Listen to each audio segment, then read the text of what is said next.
J'ai reçu la question d'un homme à propos d'une rupture qu'il a laissé pris entre l'espoir et l'incertitude. Mon ex-petite amie m'a recontacté plusieurs fois, puis elle a disparu. Comment arrêter d'interpréter chacun de ces messages comme un signe qu'elle pourrait revenir? Le plus inhabituel, c'est qu'elle l'a déjà recontacté 4 fois, mais sans jamais rester.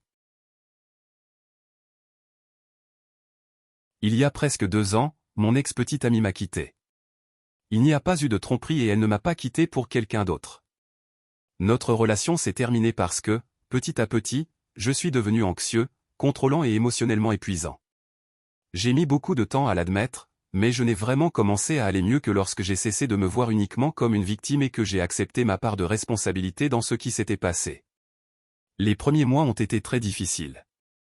Je comptais les jours sans contact, je vérifiais sa photo sur WhatsApp et je cherchais un sens caché à son activité sur Instagram. Je me persuadais que le moindre petit détail pouvait vouloir dire quelque chose. Puis elle m'a recontacté. Ce n'est pas arrivé 1 ou 2 fois, mais à 4 reprises différentes. Ces messages arrivaient sans prévenir et étaient parfois nostalgiques ou simplement anodins. Il suffisait à me faire comprendre qu'elle pensait encore à moi. Puis elle disparaissait à nouveau. Pendant longtemps, j'ai interprété ces messages de mon ex-petite amie comme des signes indiquant que j'allais peut-être enfin y voir plus clair sur la fin de notre relation. En réalité, ils me donnaient de l'espoir, puis de l'incertitude, puis à nouveau de l'espoir. J'ai fini par comprendre que le fait qu'elle pense à moi ne signifie pas forcément qu'elle veuille revenir, qu'elle regrette d'avoir rompu ou qu'elle soit encore amoureuse de moi. J'ai aussi connu des périodes où je pensais avoir complètement tourné la page, puis, soudain, un simple souvenir suffisait à me déstabiliser à nouveau. J'ai passé beaucoup trop de temps à essayer de comprendre son comportement au lieu d'essayer de comprendre le mien. Aujourd'hui, je vois différemment cette période sans contact. Je ne veux plus l'utiliser comme une stratégie pour la faire revenir, mais comme une occasion de reconstruire ma propre vie. Malgré tout, je ne sais pas si elle me recontactera un jour, et je commence enfin à accepter que je n'aurai peut-être jamais cette réponse. Comment arrêter de chercher un sens à chaque fois que mon ex-petite amie me contacte et faire en sorte que ma tranquillité ne dépende plus de la possibilité qu'elle revienne? La manière la plus efficace d'arrêter de chercher un sens à chaque fois qu'elle te contacte, c'est de cesser de prendre ces contacts pour des réponses.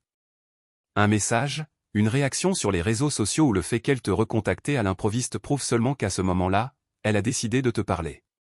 Cela ne prouve pas qu'elle veuille revenir, qu'elle regrette sa décision ou qu'elle veuille reconstruire votre relation.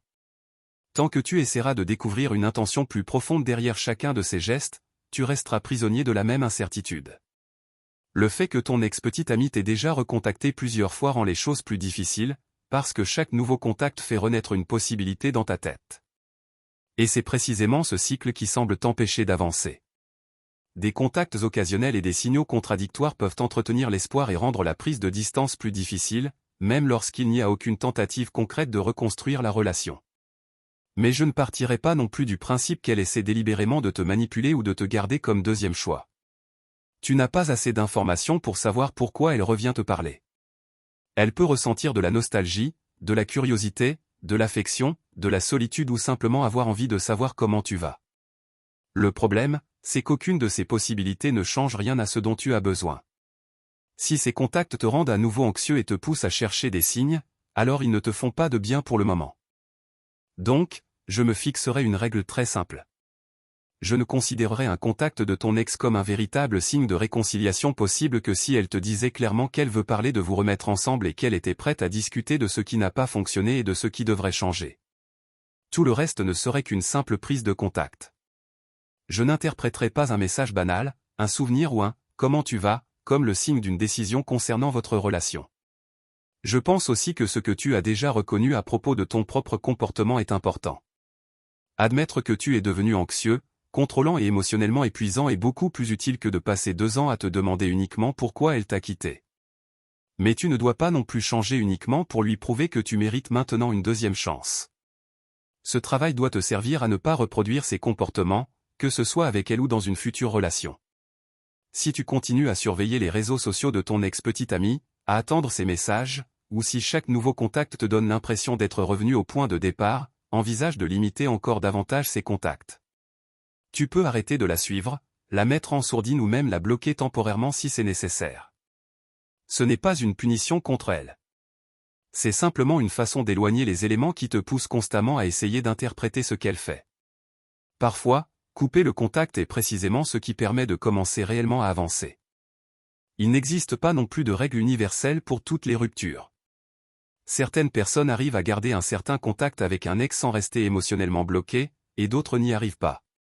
L'important est de comprendre l'effet que ce contact a sur toi, et non de suivre une règle simplement parce qu'elle fonctionne pour d'autres personnes. Si tu peux lui parler et continuer à vivre normalement, c'est une chose. Si un seul message te pousse à passer plusieurs jours à essayer de comprendre ce qu'il signifie, tu as probablement encore besoin de distance. Donc, j'arrêterai de me demander si elle va revenir et je commencerai à observer quelque chose de beaucoup plus concret. Est-ce que tu arrives à construire une vie qui continue d'avancer même si elle ne revient jamais? C'est ça, l'objectif. Et si un jour ton ex veut réellement reconstruire votre relation, tu ne devrais pas avoir besoin de décoder de petits signes. Elle devra dire clairement ce qu'elle veut et le montrer par ses actes. En attendant, préserve ta tranquillité et continue ta vie sans attendre sa prochaine décision. Ceux qui ont déjà vécu une situation similaire peuvent partager leur expérience ou ajouter un autre conseil qui pourrait être utile. Les autres points de vue sont les bienvenus, à condition de toujours respecter les personnes concernées. Tu as un problème de couple ou de relation et tu veux une réponse claire? Envoie-nous ta question. Si tu ne veux pas que ta situation soit rendue publique, tu peux également demander une réponse privée par écrit. Toutes les instructions sont disponibles dans la description de la vidéo.